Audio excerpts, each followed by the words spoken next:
میدونی سمین،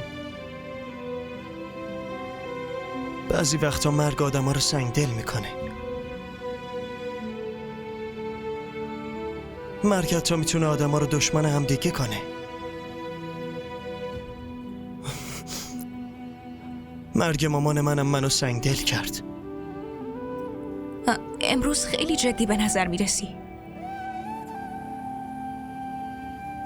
چون من غمگینم. بگذاریم. مامان بزرگت زن خوبی بود.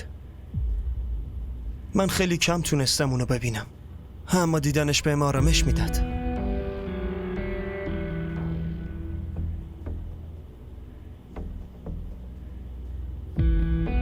این گوشواره خیلی بهت میاد. آره، مامانم همینو میگفت.